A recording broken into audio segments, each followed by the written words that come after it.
Good afternoon, everyone. It is 12:05 p.m., Monday, August 24th.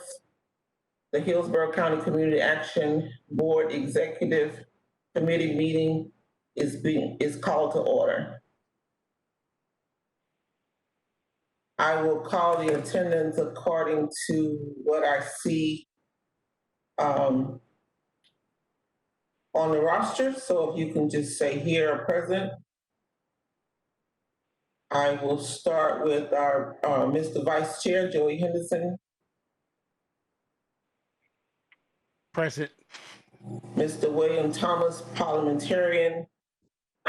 Present. Jennifer Anderson, board member. Present. Maria Gillis. Present. Sharon Gordon. Present. Derek Guida. Kelly Mastrada. Present. James Brewer. And Heidi. And forgive me for not pronouncing your last name, but I didn't want to mess it up. So did I miss anyone? Regina Gambrell. Ms. Regina Gambrell, thank you for joining us. Madam Secretary. So call to order, introduction. Mr. Vice Chair, would you do us the honor of invocation, please? Be glad to. Please bow your heads. Heavenly Father God, we thank you so much for bringing us here at this moment in time, watching over us throughout the past days and weeks, keeping us healthy as much as possible. We ask Almighty God that you bless us as we go into this executive meeting to discuss the needs of those who need help most. We pray, Almighty God, that you give us the guidance that we need to be able to think clearly and to act accordingly. With these and many other blessings, we ask in your Son's name we pray. Amen. Amen. Thank you. Now we'll have the Pledge of Allegiance. We'll do that virtually. Everyone can remain seated. I pledge allegiance to the flag of the United States of America and to the republic for which it stands, one nation, under God, indivisible, with liberty and justice for all. Madam Secretary, Ms. Gambrell, would you do us the honor of reading the mission statement?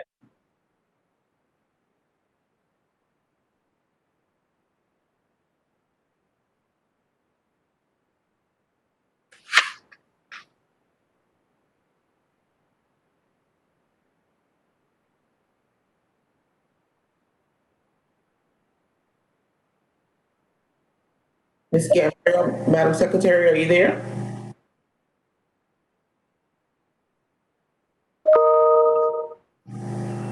Can you hear me? Go ahead. Yes.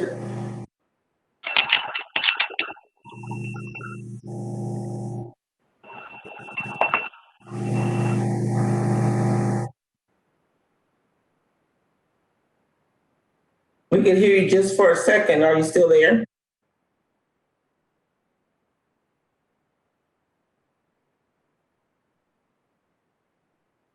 Okay, since she seems to be having some difficulty, I will go ahead and read the mission statement if that is okay. Hello? Hello, Ms. Hill? Yes, ma'am. Okay. Yes, ma'am. The Hillsborough County Community Action Board partners with community stakeholders to stabilize and empower vulnerable individuals and families to achieve self-sufficiency through advocacy and essential services.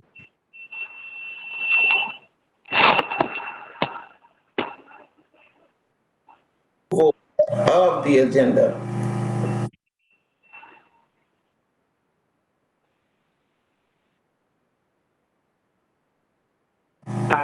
As Madam Chair, I didn't get a copy of the agenda for today. It was sent out in the email from Derek. Did it? Not get a copy.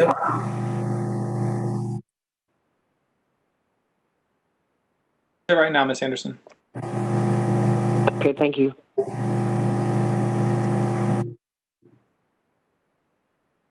Is anyone else missing the agenda for today?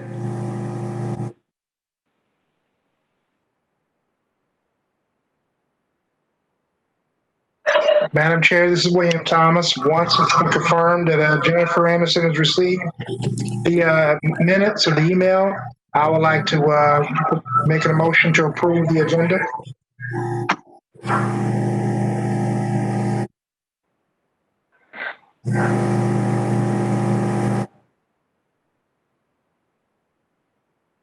Miss Anderson, can you please let us know when you received the email? I'm looking now.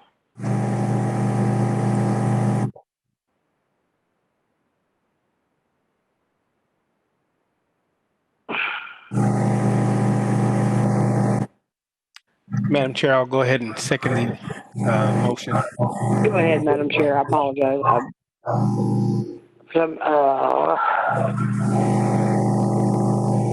Okay, it's been motioned and second that the approval of today's agenda dated Monday, August 24th, 2020 be approved.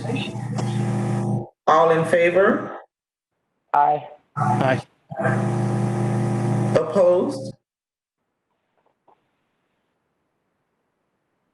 Okay, it's been motioned and second that the agenda is approved. Next, we have standing cab committee reports. First one is the executive committee, myself. So this is the first one that I am actually having since our last board meeting. So the notes from this meeting will be carried on to the next board meeting. Bylaws committee, Mr. Vice Chair, Mr. Henderson. Thank you, Madam Chair. I was making progress in terms of updating the bylaws to be easily accessible as far as the content. And the recent storm obliterated everything that I didn't say. So I have to start over, but it won't take me long. I'll be able to have that document updated not only as a PDF, but as a Word document in case there are some who don't utilize the PDF. They should be able to use the Word document, and I should be able to convert that document to be to make it easy to find what we're looking for in the bylaws. That's my report. Vice Chair. Any comments? So there's none. The Budget and Finance Committee, that seat is open. I didn't have anyone that volunteered. Yes, Mr. Thomas. Madam Chair, after reviewing the committee processes, I would like to, if you deem it appropriate, I can fulfill that capacity as budgeting committee. Mr. Thomas, Mr. Parliamentarian, thank you so much for stepping up to the plate. I don't have any reservations about you taking on that role. Are there any reservations from anyone else on the board? I'm shocked. Welcome aboard. I was going to say, if that was a motion to accept that, I'll second it. So do we need a motion to accept that? Or we do it at? I think those are appointments by the Okay. chair. I don't think there's a motion necessary. Okay, great. All right. Thank you so much, Mr. Parliamentarian. Planning and Evaluation Committee Chair, we received two petitions for that. We received one from Ms. Anderson and one from Ms. Noreen Copeland Miller. Ms. Noreen Copeland Miller does not look like she's on the call. I'm on the call, Miss here, but Madam Chair, but I put in for the nominating committee. Oh, okay. All right. I am so sorry. I have the two of those crossed up. I don't see your name. You're on your phone. I'm on my phone. Yeah, because I just got this email. I just got this notification.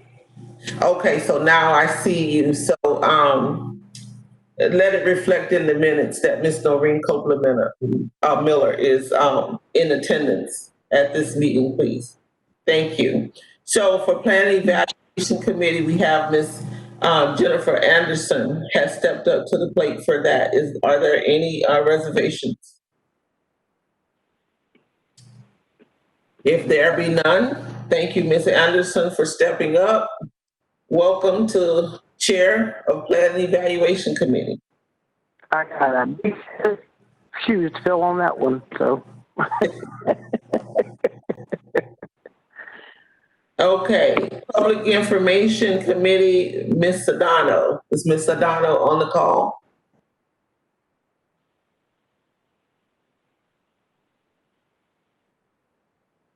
Okay, I don't see that she's here. So Nominating and Membership Committee, Ms. Noreen Copeland-Miller has stepped up to chair that committee. Are there any reservations of Ms. Copeland-Miller taking that chair seat?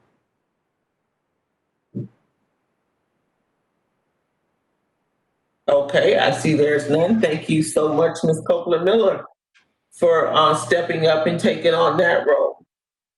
So that My pleasure. Thank you. That completes all of the seats that were open for the standing committee. I look forward to working with you guys in these prospective roles. We have a lot. We have a lot to do, and we have a short time to do it. So just so you know, put your good tennis shoes on because we need to hit the ground running, starting today. Next on the agenda is the board committee status. And that is Ms. Gordon. Ms. Hill, that we pretty much covered that. That was assigning committee chairs for the, Okay. yes, so we're good. Okay, great. Thank you.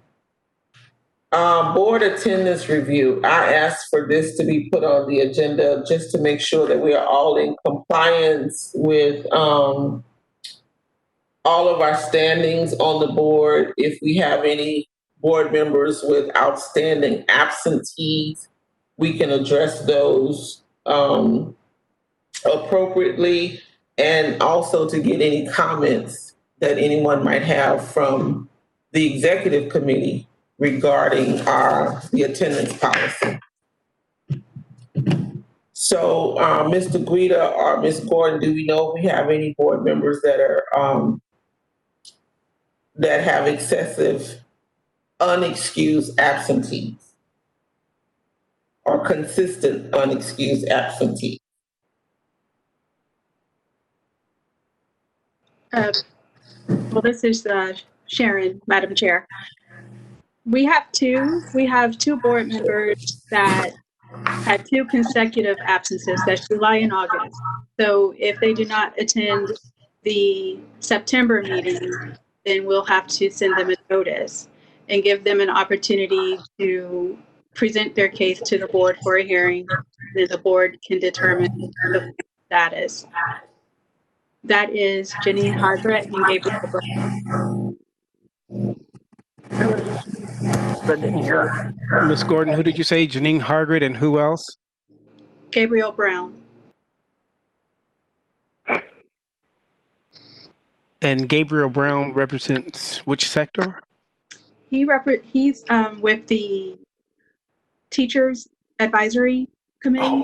The Head Yes. Start. Head Start policy. Head Start. Sorry. Head Okay. Start. Yes. That's right. Thank you.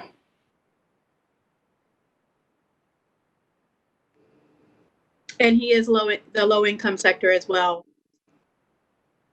He is the low income sector. Thank you.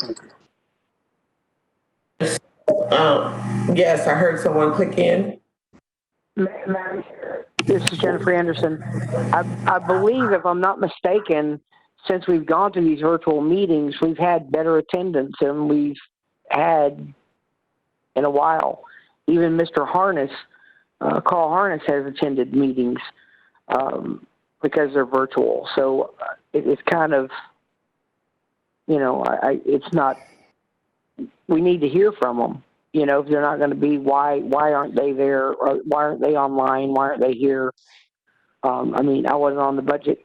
I wasn't in the budget planning, and I apologize, a few weeks ago. But I was on vacation with my grandson at a theme park. It was impossible to be on a phone call in that type of atmosphere. But the phone call was made, a message was left to let people know. It's kind of, these are easier meetings to attend than having to try to make it in Tampa or whatever. So this is something that does really need to be scrutinized, Madam Chair, excuse me, I'm sorry, Jim. No, Madam Chair, I was going to say in the bylaws, there's a portion and a procedure already in place. But when they miss the meeting, there's a form letter that's there as well that you send them to notify them. So I'm sure that Ms. Gordon's familiar with that. And if they are there, I just suggest that you go ahead and use the process that's in place.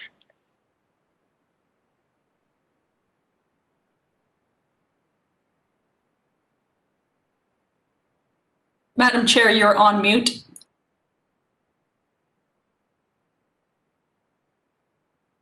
Sometimes I do that on purpose at work. Sometimes they don't need to hear exactly what I want to say, but okay. So what I was saying is, Madam Chair, Ms. Miller and Ms. Anderson, we are going to follow the bylaws as written and see what happens for the September meeting, and then we will follow the process after that, okay, with these two board members. Okay. Madam Chair, could I add something? Mm-hmm. I did want to thank you for adding this to the executive meeting line item. And I would encourage, staff would encourage that line item to stay on every agenda going forward. I think it's important for this executive team to look at that every month. Great, okay. That is not a problem. Any objections to the line item being added permanently to the agenda for the executive meetings? I agree with that, Madam Chair, and it behooves just a periodic reminder to the CAB members at the CAB board meetings regarding this policy, or bylaw rather. And that was the point I was trying to get to, is they need to be reminded that it's kind of this is easier to get to, and last year last term we had an issue where we didn't keep, and putting it on this line item for the executive board is great, a wonderful idea for every month, because we did have an issue, if you remember, with the nominating committee and someone being nominated, that it came up that they had missed so many executive meetings and so many board, you know what I'm saying? So I think it's an excellent idea to stay on the agenda as well, as the entire board being reminded. And that was the point I was trying to get to, is that, and maybe sometimes I'm long-winded, but that the board should be reminded, we're doing this virtual. You can sit in your pajamas, nobody knows. You can turn your camera off. There's really no excuse. And that was my point, that even Carl Harness is attending. So, anyways, or at least a phone call would be nice to let everybody know what's going on. So that was it. Yes, ma'am. Thank you. Thank you so much for, thank everyone so much for those comments. Sorry. Moving right along on the agenda, the community partnership proposals. We have 3 proposals on the table, and those should have come out in that same email that was sent out by Derek. Did you guys have an opportunity to review those?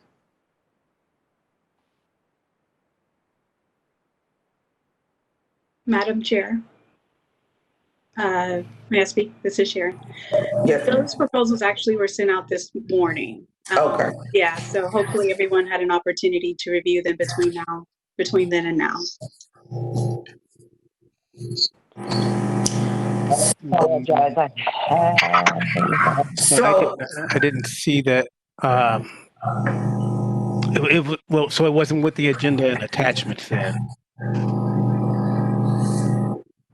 Madam Chair, if I understand, this is William Thomas. The proposals that I got this morning, it looks like I may be looking at the incorrect one. That came in at eight something this morning, included the Plan City proposal for the summer programs by the advisory committees or advisory councils. So I'm not sure if I'm following. I saw 3 attachments. those are the correct ones. So, Yeah. I'm on call. so do we need to this a little further down on the agenda to give everyone an opportunity to click on their email and review these? It's very important that we decide on these hopefully today, so we can get this moving, as we have quite a bit of dollars in our budget that we still need to expend.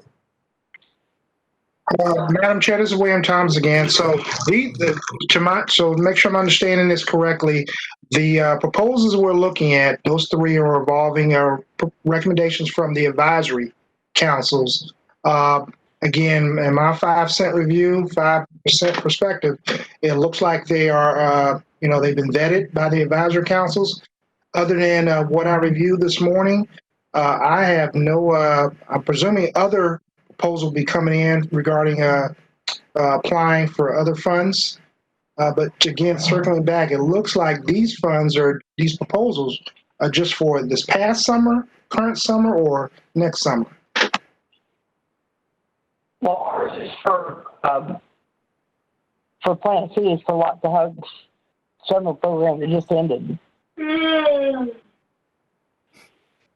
Madam Chair, could Derek send me that? I didn't get any emails at all, so I don't have it.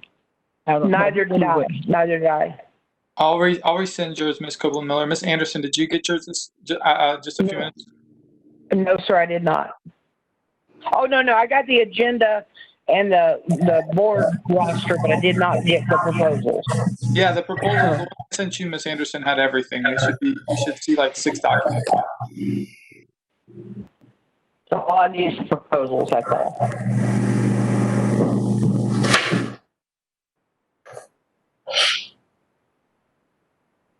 Okay, I'll go over and see. While everybody's taking a look at that, at their emails, the only question I had, and I just need clarification from staff, is the budgeted line item for each advisory committee is $2,000. That is correct. Okay, so the one for, and I'm just speaking while everybody else is looking. I'm not moving ahead. I'm just speaking on this of what I saw. The one from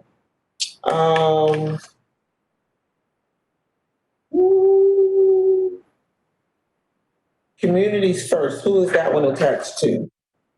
Christine Trimmer. That would be South Shore. Okay, the one from South Shore is $1,600 and not $2,000. They may be going based on what was provided previously. Okay. So I just wanted to make a note that theirs is $400 short of what has been budgeted for them.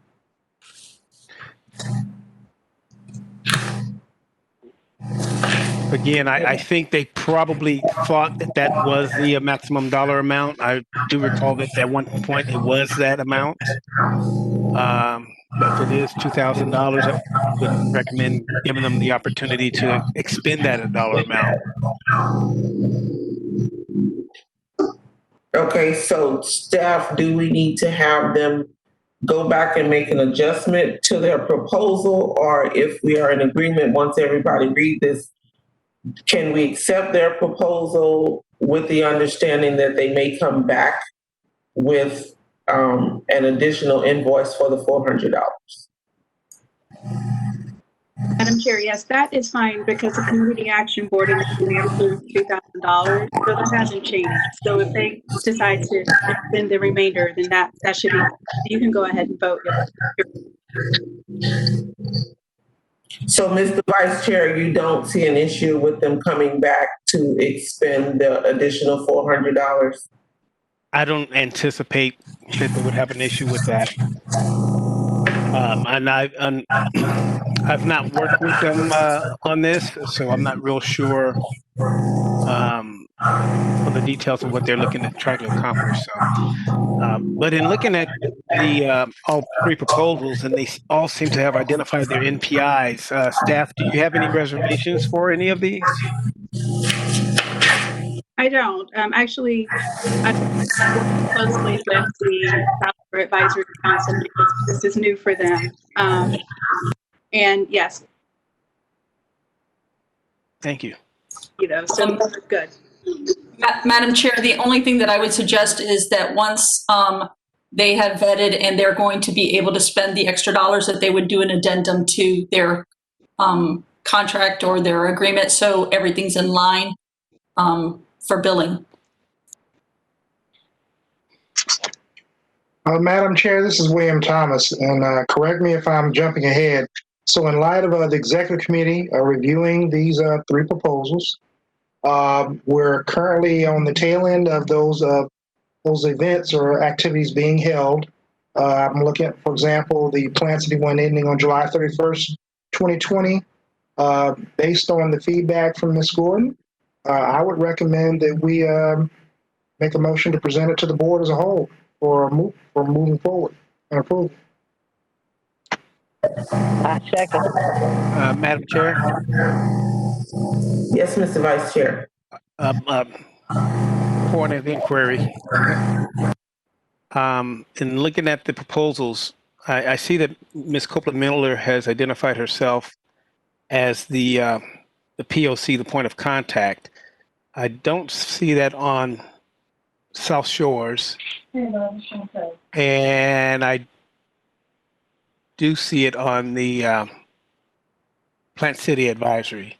Oh, good. As soon as I find out what I do with my team. Hold on. So I think that would have to also be corrected on South Shore, unless I'm missing it, Ms. Gordon.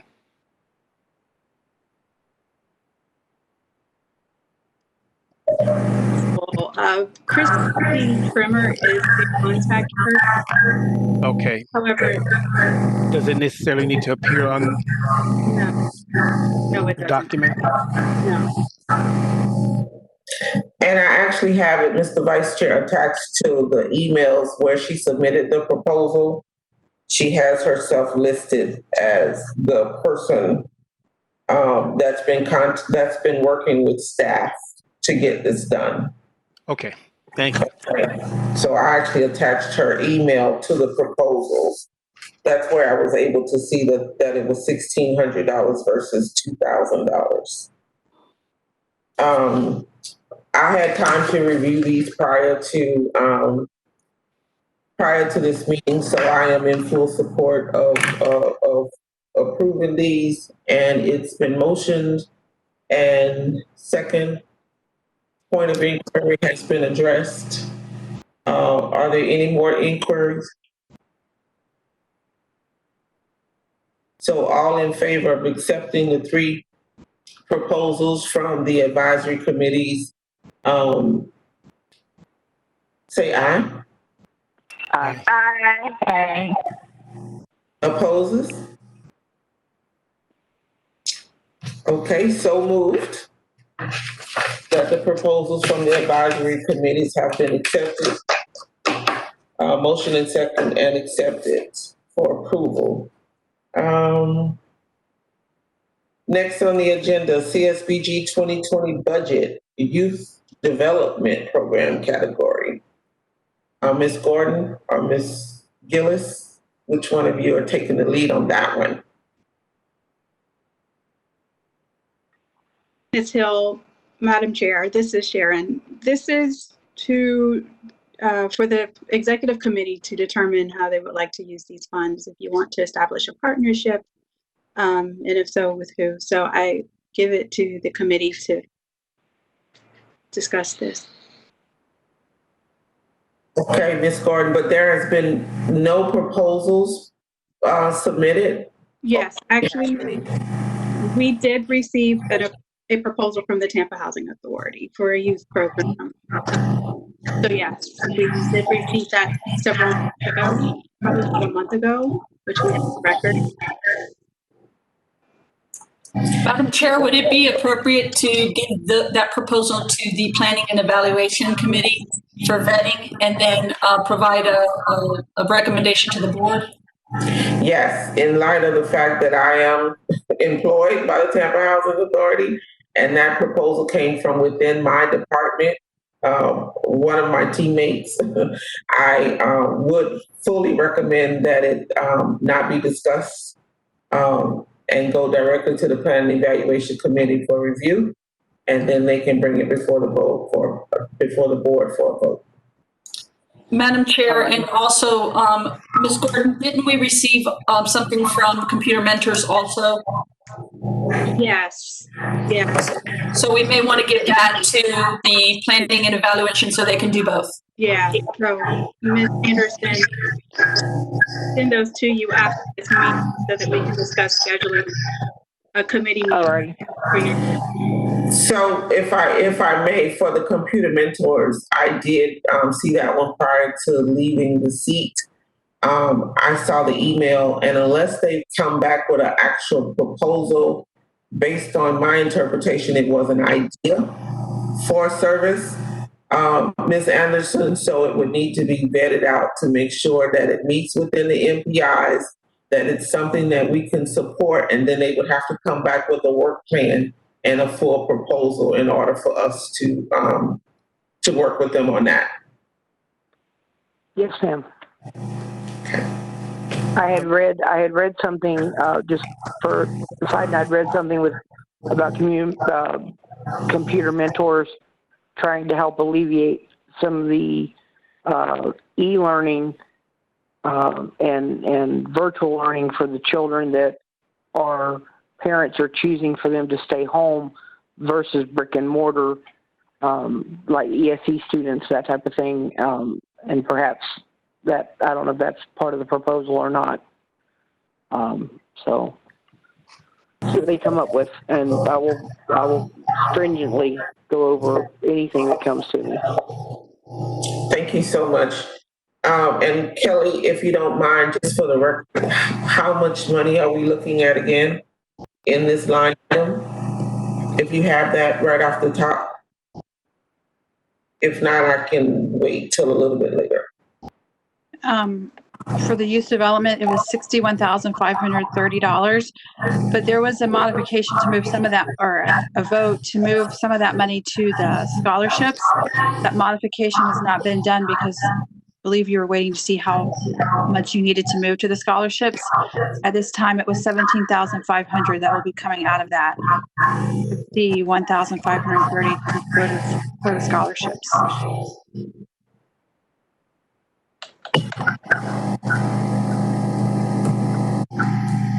So that would just leave just over $35,000. I'm getting $44,030. $44,000. You said $44,040, Kelly? $30. $30? Uh-huh. So I'm sorry, Ms. Mistrada. So we I have apologize. Somebody's got really bad background noise and I'm not hearing well. You said $44,030. $30, yes. The original Thank you line very item much. was, you're welcome. The original line item is $61,530. And when a modification is submitted, $17,500 will be moved to cover the scholarships. Okay, thank you. You're welcome. Okay. Madam Chair. Madam Chair. Go ahead. Go ahead, Ms. Go ahead. Copeland-Miller.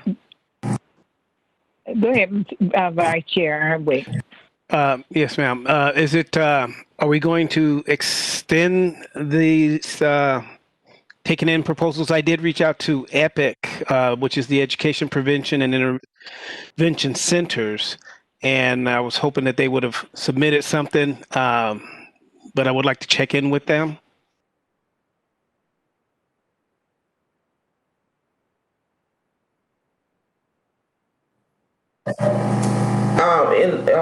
That's a question I would like to ask staff, Mr. Vice Chair, in light of the fact that we're moving this to the Plan Evaluation Committee to be determined at the next board meeting. Mm-hmm. Have time, staff. That's a question.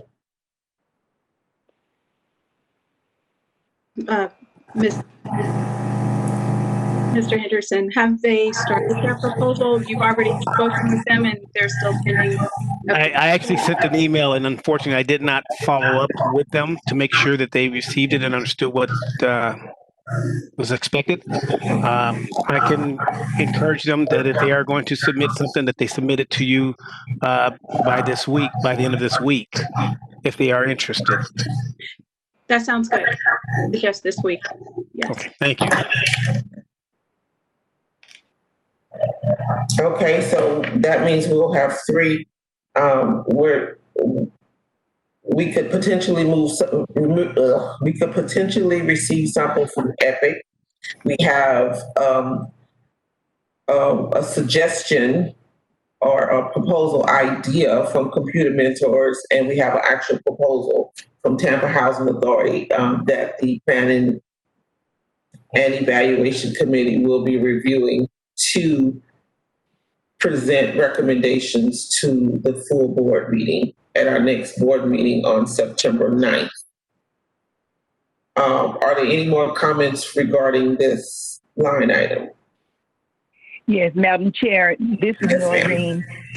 I was going to ask if you would have Derek send out a list, the chair committees, so that the board members can have the opportunity to sign up for the different committees that are there, so that we know that it's a committee that everybody has the opportunity to participate, get engaged, if you would.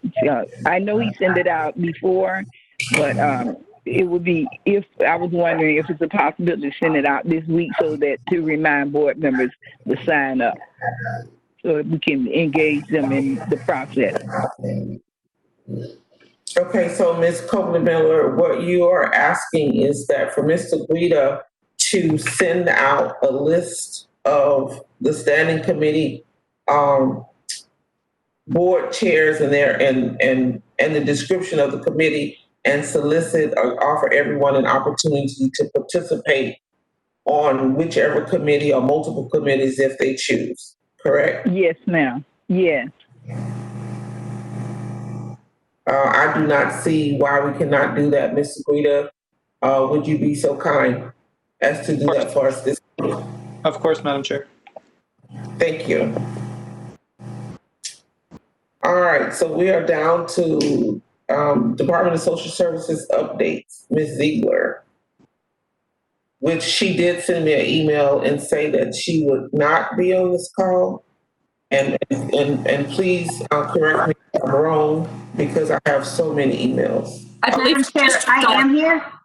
Yeah, I had another meeting with Mr. Harness and at noon, and I didn't want to tell my boss no. So I had that meeting, and he actually talked a little faster than I thought he would, so I was able to join late.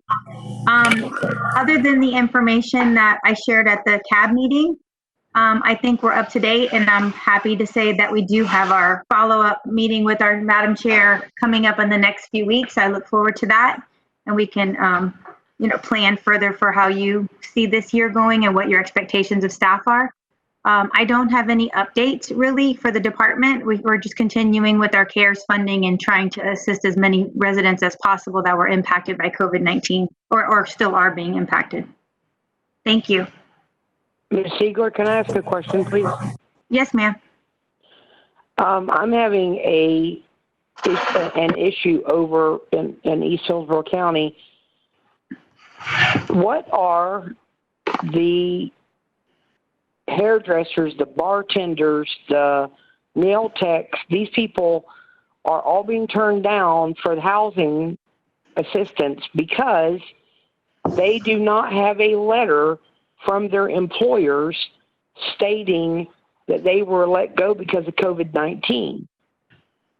These employers, most of these people are 1099 that file taxes. They had all their other paperwork, but their employers didn't shut them down. The state shut them down. Shouldn't that be taken into consideration that all these businesses, including bars, are still shut down? Yes, and there's ma'am. no way for them to get a letter from Ms. their Anderson, previous employers? Would you have them, you have my email address, have them send me an email and let me take a look at the case?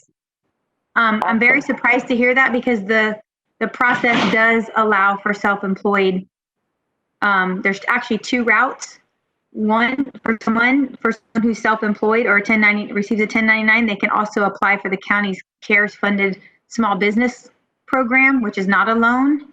And if they're impacted personally, they can apply for the residential program.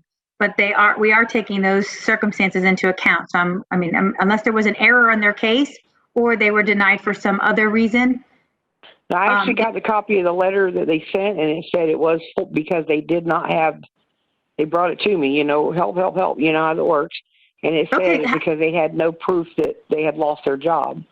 Well, we all know they lost their job. Yeah, if you can get that to me, I'll take a peek at it.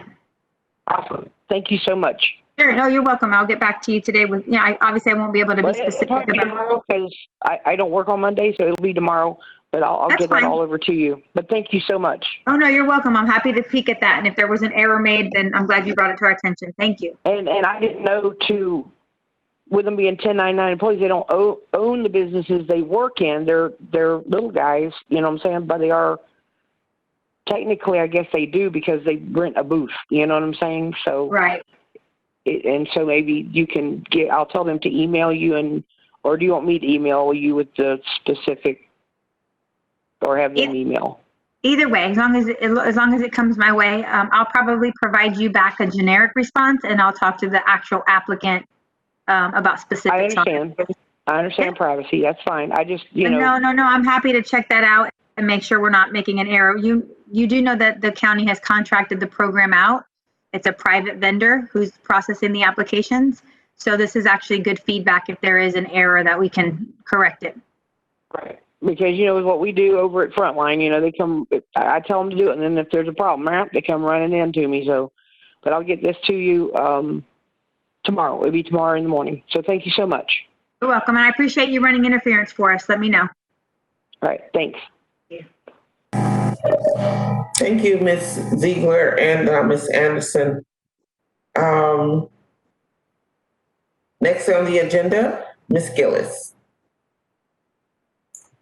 Thank you, Madam Chair. I don't have much, but I did want to share with the executive team that Ms. Somalia Davis, who is the newest member of the board, was trained this morning. So she has received CAB training, and she is now eligible to go to the CAP annual conference, which you have already approved. Other than that, I don't have anything. Thank you. So do we know how many more of the new board members that need to be trained? I believe that was the last new board member that needed to be trained. Okay, great. Thank you so much. Ms. Gordon, grants compliance. Yeah, I don't have anything additional. However, I did want to congratulate the West Central Region, the West Central Region Advisory Council for their being selected as Volunteer of the Year Award with a FACA. So that's a great honor. Congratulations, Ms. Noreen Copeland. Yay! Nomination. So yeah, just wanted to mention that and say congratulations again. Congratulations. And Madam Chair, I don't have anything else. Thank you, Ms. Gordon. I just want to say that attending the FACA conference was challenging. I prefer to be there in person. because then I get to see and talk to everybody that I hadn't seen since last year. But it was a good conference. I enjoyed the workshops that I attended. Unfortunately, I didn't attend as many as I would have liked to. And I am no good at trivia, so I did not participate in that whole fun piece. I listened, but I didn't participate in that at all. I want to say thank you to Derek and Sharon for setting that up and making sure that everybody had the information that they needed to get on. I've asked that the board members that are attending the CAP conference be added to the agenda, so we have record of everyone that is approved or that has been approved to attend. There is this, having these additional people was verified with Mr. Guida that it did fall within our budget to have 6 people attend the CAP conference. And it looks like we have 3 people for the CEQA conference in November. My question for staff is, are we at a point where we will extend all of our training dollars in light of the fact that we're doing everything virtually? Madam Chair, this is Maria. I'm not really sure at this point because actually the CEQA conference, they have not, I don't think, even announced if they're going to be on site or virtual. Unfortunately, if it's on site, the county is still in their suspension of travel, so we would not be able to send anyone. So I'm hoping that they do go virtual at this point, but we have not received any notification yet. I'm thinking we probably will have some dollars left over, but maybe we can look into with Mr. Thomas now on other mechanisms to spend those dollars.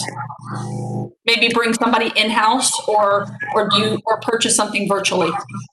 Okay, that is where I was trying to get, not so much of physical training, just make sure that if we have dollars on the table that we have a plan on how we're going to expend those. And I think bringing somebody in-house would be good because it gives every board member an opportunity to participate if we have funds available for that.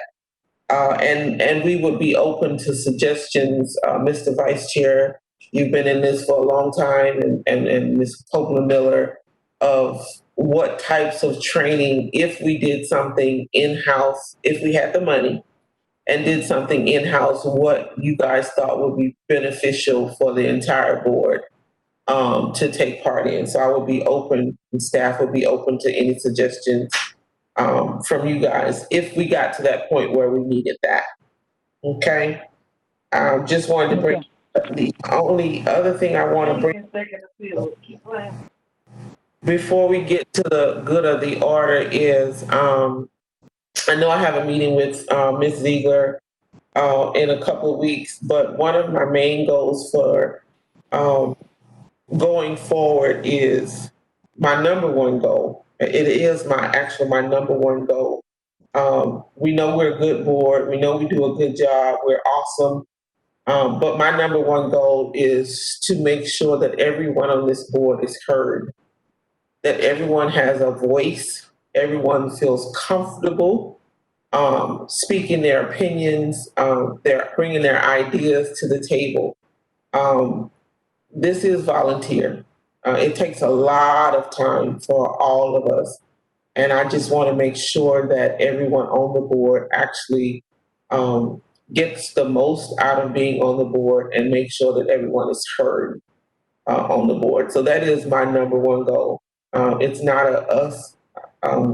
It's not a me or I. It's a us and a we. And that's what I want to make sure that's portrayed across all the board members, that we all need each other to get this done. And everybody is a valuable player in this game. Okay. So that's my number one goal. Just wanted to share that. So we are down to Madam Chair, before you move on, and thank you for sharing your vision and the goals for this for your administration. Backing up a little bit with regards to expending the additional dollars, and staff, if you have any knowledge of any I guess, adjustments that can be made. The spending these dollars can be so challenging because it's very restrictive in terms of what can and what can't be done.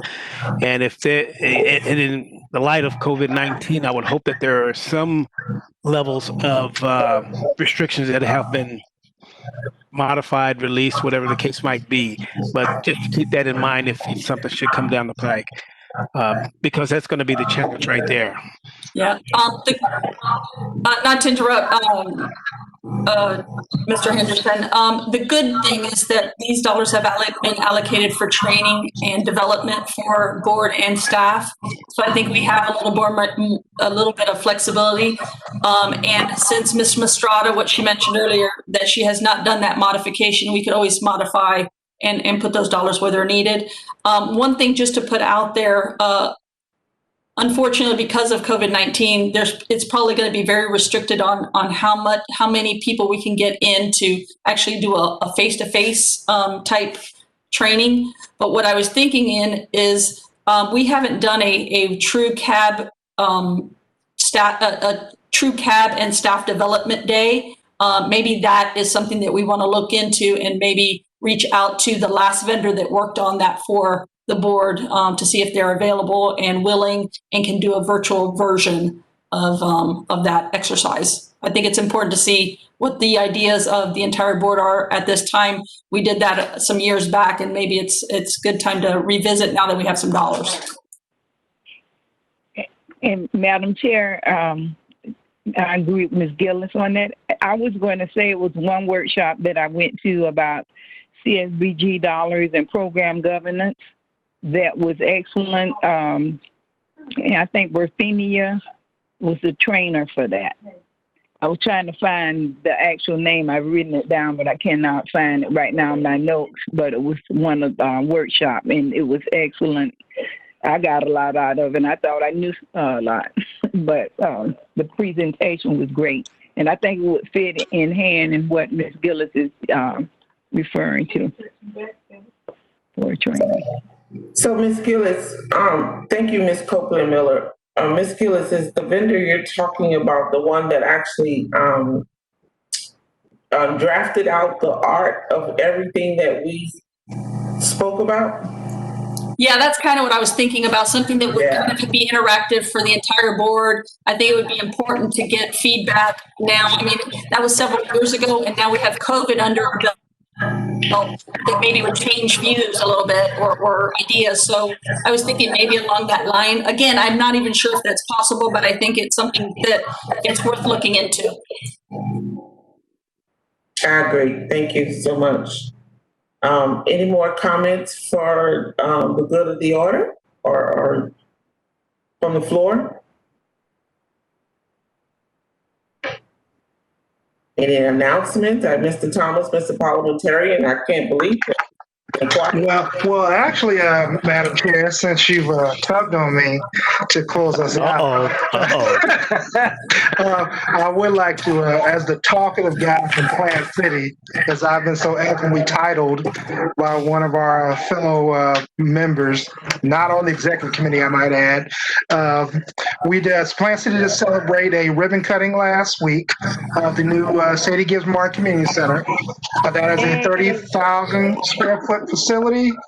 For those that said that Plant City can never own a gym, well, itty bitty Plant City now owns its own city-owned gym, and it was recognized, of course, in honor of Sadie Gibbs Martin, who was a phenomenal leader in the city of Plant City, and as the speaker, who was my father, happened to note, just so happened to be African American. So a great tribute to the city of Plant City. Good job on the construction of that building. It was done on schedule. The city committed nearly $9 million to that facility in a community that was historically founded, a neighborhood founded by African Americans back in the early 1900s. So glad to see the city moving forward on that. Great, thank you. Congratulations, Plant City. Congratulations. And since the CAB board meeting, because I was talking about the food pantry and what we're doing in the food deserts, Feeding Tampa Bay, we did get everything straightened out with them. So between Feeding Tampa Bay and Metropolitan Ministries, Frontline is now going to be distributing food to 1,400 families monthly in the food deserts around the Plant City area. So thanks to the board meeting the couple weeks ago, kind of got that shook up. The next morning, I was getting emails and phone calls, so that was awesome. So that's going to happen, or actually, it is already happened. Last week it started. So wow, congratulations on getting that accomplished.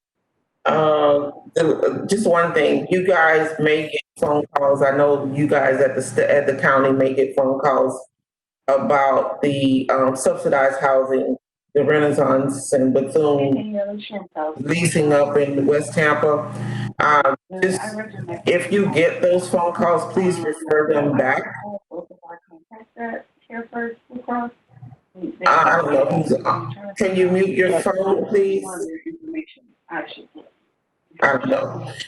If you get those phone calls, can you please refer those back to either Tampa Housing Authority or the management companies, which would be JMG Realty and DRT, because the only way a person can lease up in one of those buildings is they have to currently be on the wait list for assisted housing. There will be no residents outside of maybe someone that's being homeless that can lease up in either of those buildings if they're not currently on the wait list. So I've been getting a lot of phone calls about that. So just so you guys know, just for those back to the Housing Authority. And that is all I have. Are there any more comments for the good of the order? If not, it's been a great meeting. Thank you so much. We look forward to our outcomes, our suggestions from our Plan and Evaluation Committee on the proposals that they have. And our next board meeting is scheduled for Wednesday, September 9th, 5 p.m. virtual. That's it for me. Thank you, guys. Thank you. Thank you. Be all safe.